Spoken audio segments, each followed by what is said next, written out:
There's something about mountaintops. The presiding bishop of the Episcopal Church, the Most Reverend Michael Curry, writes in his book, Love is the Way, Holding On to Hope in Troubling Times, that, quote, cause the jaw to drop and the soul to sing.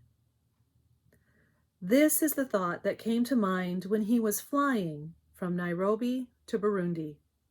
Bishop Curry recalls he was reading a book during the flight when another bishop sitting behind him tapped him on the shoulder and said, I'm sorry to interrupt your reading, but look out the window. And when he lifted his eyes from his book, Bishop Curry was greeted by the magnificent sight of Mount Kilimanjaro's snowy peak. It sent shivers down his spine and gave the bishop pause to reflect on the sheer majesty of mountains rising up from the earth, and made him think that it's no wonder the Bible considered mountaintops to be holy places where people can come close to God and God can come close to people. For example, Moses first encountered God in a burning bush on a mountain when God called him to lead the people of Israel out of Egypt. It was on a mountaintop that God gave Moses the law in the form of the 10 Commandments. And Moses wasn't the only prophet to encounter God on a mountaintop. Remember the time Elijah hid his face in the crag of a mountain while God passed by, and Elijah knew God had come close by the powerful silence all around him. And of course, Jesus delivered his famous Sermon on the Mount from, of course, a mountain. So it's no coincidence that the author of Mark's Gospel puts all 3 important figures together on a mountaintop this Transfiguration Sunday. Together they remind us and Jesus' 3 disciples of the holiness of mountaintops. This kind of holy encounter was known to ancient people around the world. As he gazed at the awesome sight of Mount Kilimanjaro, our presiding bishop recalled that the ancient Celtic people believed mountaintops were, quote, thin places, as they called them, because they were places where the boundaries between heaven and earth were so very thin, they were almost touching. He observed it is from both literal and figurative mountaintops that prophets saw a new heaven and a new earth, like Dr. Martin Luther King Jr.'s final speech where he proclaimed he'd been to the mountaintop and seen a new and better day, the beloved community. Bishop Curry also writes in his book that you don't have to travel to a literal mountain to have a mountaintop experience where you come close to God and God comes close to you. They can happen anywhere. But the mountaintop moments that had the most powerful impact on our presiding bishop are the ones like he experienced on that plane ride, the ones he didn't see coming. In his book, Bishop Curry describes 2 such mountaintop experiences. One was at Canoga Conference Center, which is an Episcopal retreat center in North Carolina. And that time, people suffering from AIDS and HIV and their families had gathered together for a weekend retreat. Bishop Curry met people from all walks of life at that retreat. All genders, ages, nationalities, and socioeconomic status were in attendance because AIDS, like all viruses, does not discriminate. Yet there came a moment during that retreat when everyone was gathered together for worship when Bishop Curry writes, quote, we could feel an energy not our own, the very Spirit of God filling the place. For a moment, all our egos fell away, and with them, our differences.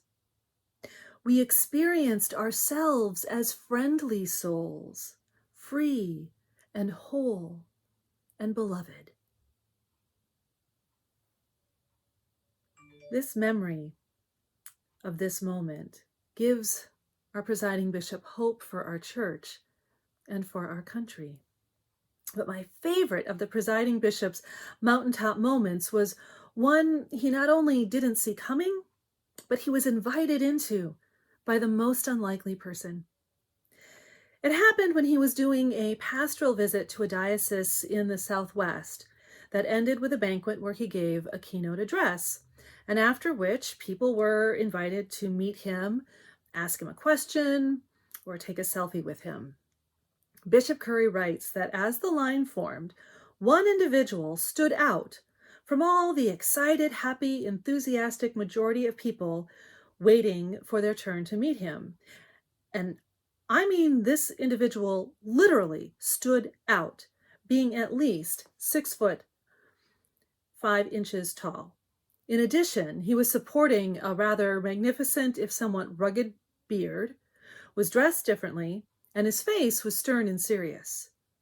When he got closer, Bishop Curry wasn't too sure what kind of meeting this was going to be, but the man shook his hand vigorously and said, "I'm so glad that you are my bishop and that you're my brother." Then he told Bishop Curry his story about how both his grandfather and father were members of the Ku Klux Klan. When he left for college and moved away from the town he grew up in, he started attending a church that was different from the one he'd been raised in. It turns out he started attending an Episcopal church. And in the Episcopal church, he was accepted and felt safe enough to tell his story. And the people in that church, they did not shame nor shun him. They loved him.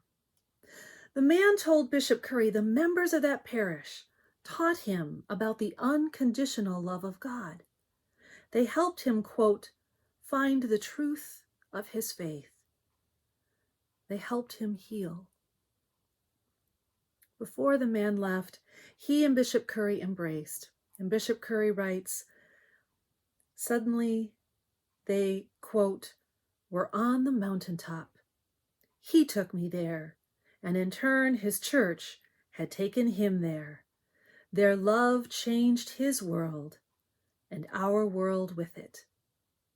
Love does that. End quote. Every year on Transfiguration Sunday, the gospel takes us to the mountaintop where Jesus is seen conversing with two Old Testament prophets so beloved they could be considered heroes of the faith. Two biblical figures who are no strangers to mountaintops and holy encounters with God. Every year we read about Jesus' clothing glowing and the voice from heaven audible on earth, commanding Jesus' awestruck disciples, who obviously didn't see this coming, to listen to Jesus, God's own beloved Son. Most years, sermons about this gospel inform and remind us why Jesus' clothing glowed. It was a sign of who he really is. Jesus is the Messiah. He wasn't spewing fake news or living in a fantasy when he talked about God's kingdom drawing near. He is the real deal. Sermons are also quick to chastise Peter's offer to build structures to hold this mountaintop moment as long as he can to make it last. Every Transfiguration sermon is likely to remind us Jesus didn't stay on the mountaintop. He went down into the real world, and that means we followers of his must do the same. We can't stay in the glory. We have to return to the real world and follow Jesus all the way to the cross. Now, there is nothing wrong with this message. It's a good reminder for all of us. But in times like these, with overwhelming realities like the pandemic, the revealing of racial injustices, the violent insurrection at our nation's capital, maybe this year it might be beneficial to pay closer attention to the mountaintop before being too eager to return to what we call the real world. Maybe this year we need those mountaintop stories where God came close to someone and someone came close to God. Maybe this year we need the reminder that just because these holy moments are brief and fleeting doesn't mean they aren't transformative.